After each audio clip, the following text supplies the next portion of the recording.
That is school run done. Crazy, isn't it? Crazy school run. Like, just don't feel ready for this sort of stuff in life. It all just happens so quickly. But that's not what you're here for. You're here to listen to stuff about. Let me just line that up a bit better. Should have done that preparation before I started the video, really, but that don't matter. You're here to listen to what I've got to say about manual gearboxes. So I'm right now sat in an Audi S3, which a lot of you have already seen on the channel, and it's got a manual gearbox. So let's get on with the intro, and I'll see you in a sec.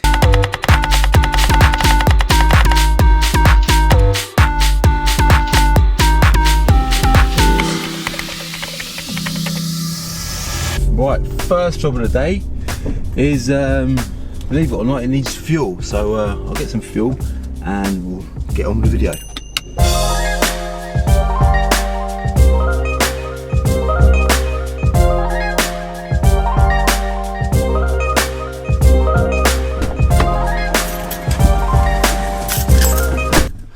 Okay, so start the engine. Still recording, isn't you? Yep.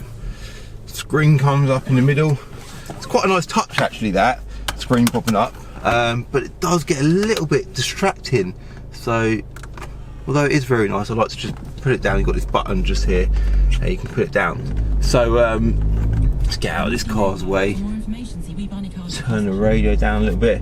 So I've strategically, that's the right word, isn't it? Yeah, placed a camera just up in that far corner there so you can see obviously what I'm doing with the gear stick. Normally I'd have that camera mounted in the windscreen so you can see what's going on outside, but today I've gone for that angle because I just think it's good or beneficial for this video. So yeah, I just put £4 in the petrol in a tank because I'm a car trader, that's what we do. I didn't really, alright, I didn't. 20 quid, £4 wouldn't get you nowhere in this car. 20 quid has actually given me half a tank, is that right? It had about 15 miles left in the tank, and I've now got how many miles? How many miles? No idea. Got no idea how to use this. I don't bloody know. I don't know. Oh, what? The screen, just go away. Oh my god, go away. Why is it something every time? 110 miles it's saying I've got in the tank now, but that would probably be a bit different because the car has actually been remapped. In fact, that's a good way of starting a video. For those that don't know or might not have seen the last video, you can actually go and see that right now in the top corner there. This car is actually a stage 1 remapped car, so it's running, I've not had it dynoed, but it's running about 360 brake horsepower. So it's got a lot of power, and it's whoever's mapped this car, I mentioned it in the last video, they've done such a good job of it. When you put your foot down in any gear, it just bloody takes off, and it's got so much low end torque. It really is such a nice thing to drive. Now, see, I went to hit the paddle then, it's not got a paddle behind the steering wheel, it's got the gear stick down there. So the power delivery is just so bloody good.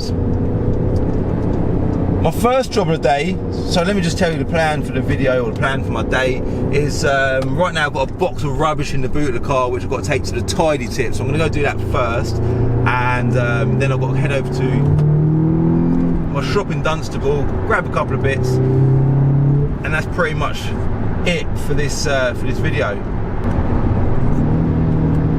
Now there's so many reasons why I've been wanting to do this video.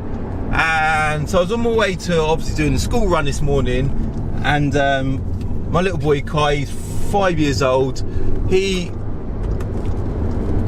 like, Daddy, what's this all about in the car? What is this? Because he's so used to being in an automatic car and just seeing me just drive with 2 pedals.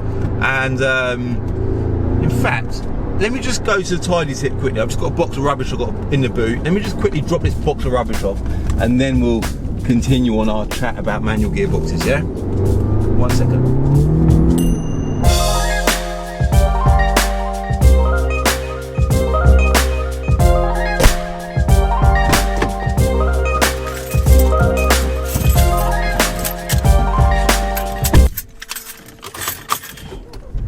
Another little drop done. Get rid of that screen. Turn the radio down. I'm so used to going up there to turn the radio down, but because I'm used to driving the Golf R, but it's actually down here for the volume control in this car. So, right, continuing on, yeah? So my little boy was like, Daddy, Calvin, he ain't gonna call me Calvin, is he? Daddy, why has this got this stick? What's this all about? And I explained to him, that's the gears. And he's like, what, is that how you drive it? And I was like, yeah, that's how you drive it. And I sort of thought, do you know what? He's probably never gonna drive a manual gearbox. They are literally fading out. As far as I know as well, the new Audi S3s don't actually come with manual gearboxes anymore, which makes the earlier ones a little bit more desirable, a bit more demanded, because people that want a manual gearbox, and there's plenty of people that want manual gearboxes nowadays, have to buy an earlier car because they can't get a brand new one with their choice of gearbox. So there's a lot of interesting stuff to talk about around the whole manual gearbox thing. Now, I remember when I was a kid, and I always assumed, like, I used to get in the car with my mum, she'd be driving, and I always assumed she had 2 pedals, and because that would be quite logical, wouldn't it? You've got 2 feet, so you'd have 2 pedals, one to go and one to stop. And I soon realised that she had a clutch. So I was like, Mum, so you've got one to go, one to stop, and then you've got a clutch. And it just seems so like terrible logic. Whoever come up with the idea for a manual gearbox, and it started from bloody literally the first cars when they started introducing manual gearboxes. I think the clutch was like on the hand or something like that. But I remember thinking, really, you got 3 pedals? How do you do it? How the hell do you do that? But it's strangely natural, strangely good. So when I started driving, I obviously learned to drive in a manual car, and I've only really driven manuals, and this is up until only until recently. Like, when I say recently, the last 5 years, that automatic gearboxes have just become so bloody good. So I've only really, like, I've always been drawn to just wanting automatic gearboxes, the late ZF gearboxes, and this car is amazing, by the way. In fact, I'm going to go this way because it's a bit of a nicer journey to work. I'm actually going to work, by the way. So yeah, I've always had, like, the GTR, the dual clutch gearbox, unbelievable gearbox. Apparently they do have reliability issues, but I had never had none with mine. And you just pull the pedal and it just bangs through the gears, no problem at all. And for the whole time I owned that, I remember thinking, why would anyone ever want a manual gearbox? With a GTR, they don't actually do a manual gearbox option. So in my head, I'd kind of just ruled them out. Now recently I got into the driver's seat of, like, I do drive the odd manual gearbox car. I've done a video on the Corsa VXR. That was a very popular video of mine, and in that video you can see me sort of flicking through the gears and playing with the gearbox, and it's just so enjoyable to drive. And I recently bought that fake Honda Civic Type R, and that had obviously a manual gearbox. They only come with a manual gearbox option, which is brilliant. It sums up the whole Honda thing. They really are an analog car, and it's just such a nice thing to drive. And now, at the minute, as you all know, I've got the VW Golf R, and that car is running at 600 brake horsepower. It's a crazy car. It's so much fun to drive, and it's got a DSG gearbox. And I've got this on my drive at the minute as well. And when I come out in the morning, sometimes I look at the Golf R and then I look at the S3, and I think, I'm so drawn towards driving this car, and I never would think I would feel like that about a car with a manual gearbox. So today, obviously, I'm driving it, and like I said, I was on my way to doing the school run, and I thought, do you know what? I've chosen to drive this car. Then Kai mentioned about the manual gearbox gear stick thing, and then I thought, I've got to do a video about this. This is a whole video. This is one subject that needs to be talked about. It needs to be highlighted, and I've got a lot of love for a manual gearbox, and I've kind of neglected them myself in my own head. I've ruled them out. I've decided that I'm not interested in manual gearboxes until now. My mind just flipped back. I now feel like I've just got to have something with a manual gearbox in my life. Now, I don't know, like, I just keep playing with the power on this car. I don't know if it's just this car, like it is. You see, get that turned down a little bit. This is a really enjoyable car to drive. The power delivery, like I said earlier, is really, It's just got such nice power delivery. It almost delivers power like a remap diesel. It's really low end. The boost lasts for a long time, and it's obviously a petrol engine, a 2 litre turbocharged petrol engine. So you'll see that first gear traction control is kicking in. It's just unreal, honestly. It's absolutely unbelievable. And the way you can just have fun with a gear stick, it is so enjoyable to drive. Now, a little bit of rev matching between the gears as you downshift, it's just so much fun. Now, obviously, your modern day DSG, S-tronic, ZF or any good automatic gearbox nowadays will do all that for you. It will rev match. The GTR, you'd pull the left paddle and it would blip the throttle, drop the gear, and then revs would match the gear that it's supposed to be in to the exact correct point. It was so bloody good. And with a manual, you've got to do that yourself. So right now I'm in third. You give it a little blip and you're in second.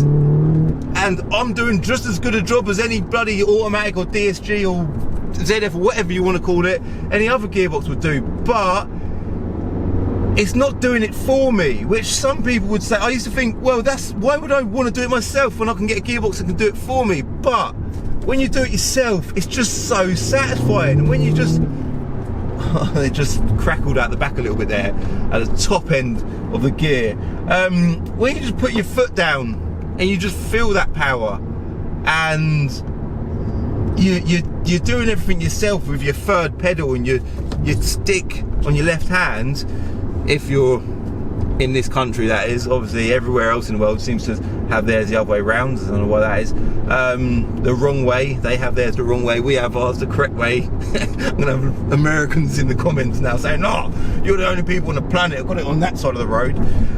But anyway, but yeah, it's so enjoyable. And you kind of tend to, and again, you can do this with a DSG gearbox or an S-tronic in this case, but you kind of prolong your gear changes. You like to just feel the power, feel the whole length of the gear, and you can just leave it in the gear if you want. And again, you can do all of this with a modern day flappy paddle gearbox. But there's just something about the engagement from a driver's point of view that there's so much satisfaction that it gives you driving a manual gearbox. And there's my phone just falling out of my pocket. It's annoying that when that happens, isn't it? But what I was going to say is the gearbox in this particular car is exceptionally good. Like, I'm not saying this particular one, but in an Audi S3 in general.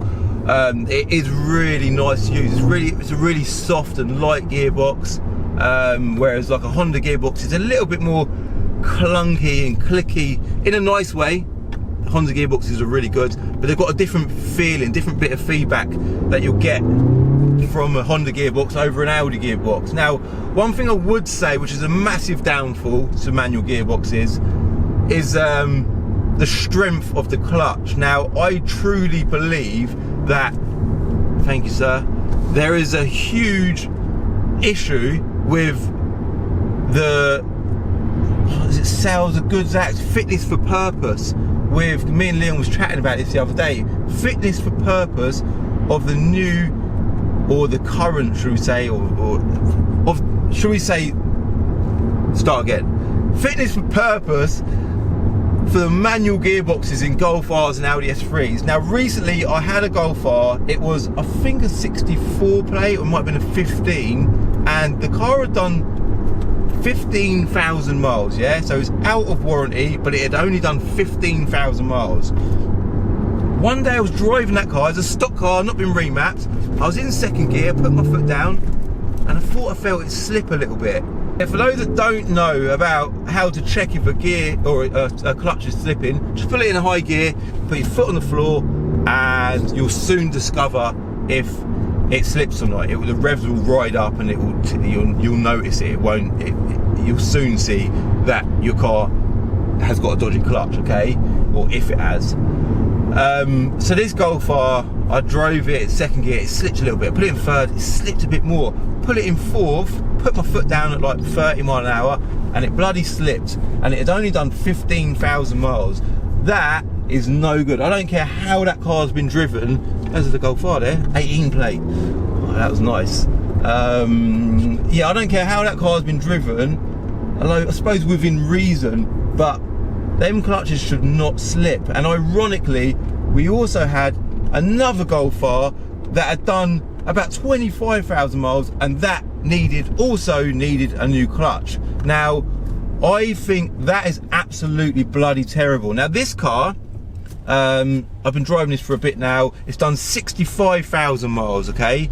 And it's obviously running at stage 1 power, which is, like I said, about 370 brake horsepower. Not been dynoed, so I can't give you an exact figure.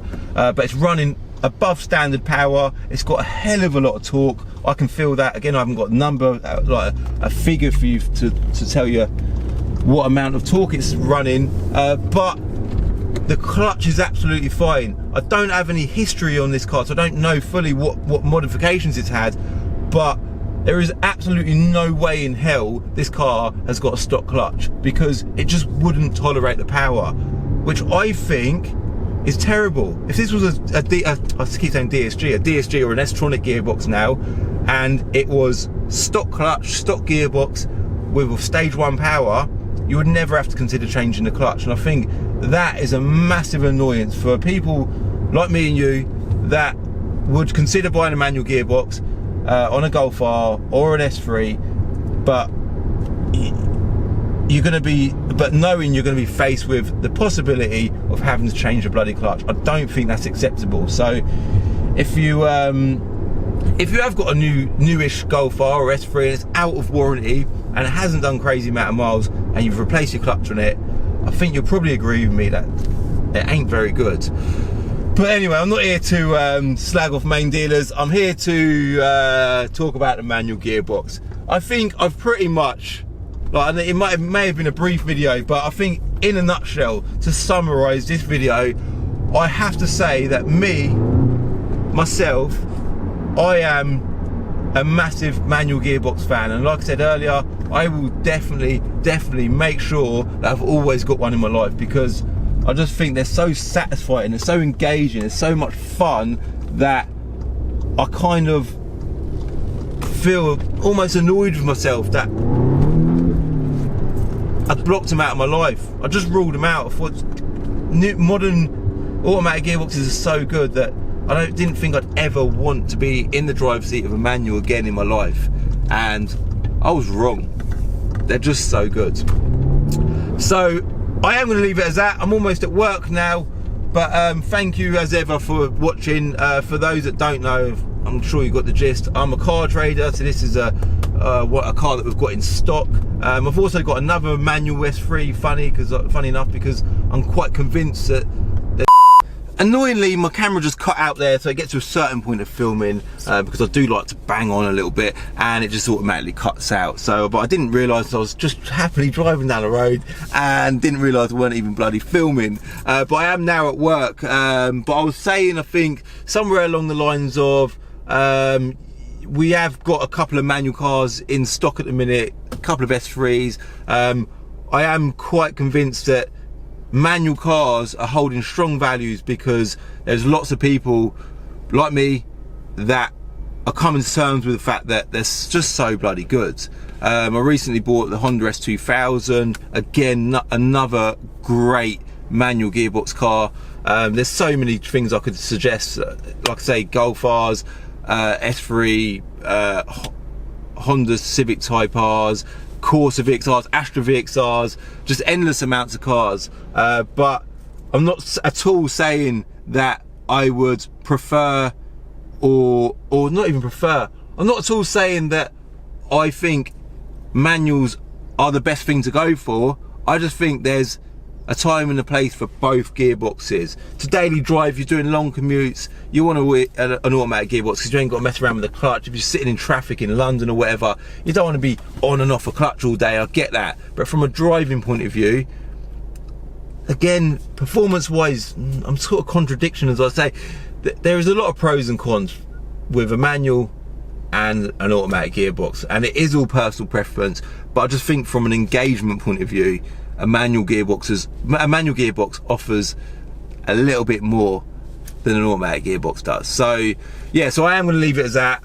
As ever, I'm going to ask you to say thanks. Not to say thanks, I'm going to say thanks to you, but I'm going to ask you to like the video if you liked it, and if you are new, do hit subscribe. I'm generally filming this type of car. I'm a massive hot hatch fan. I love like middle of the range sports cars, so I have lots of this kind of thing on my channel. So if you do like this type of car, I'm always trading with different types of cars as well. So just, yeah, hit subscribe and keep an eye out for up and coming videos. I upload every Wednesday and every Sunday, all right? Thank you very much for watching, and I'll see you in the next episode of Diary of a Car Trader, all right? Bye. In the next episode of Diary of a Car Trader, my Golf R ends up back on a ramp at VRS.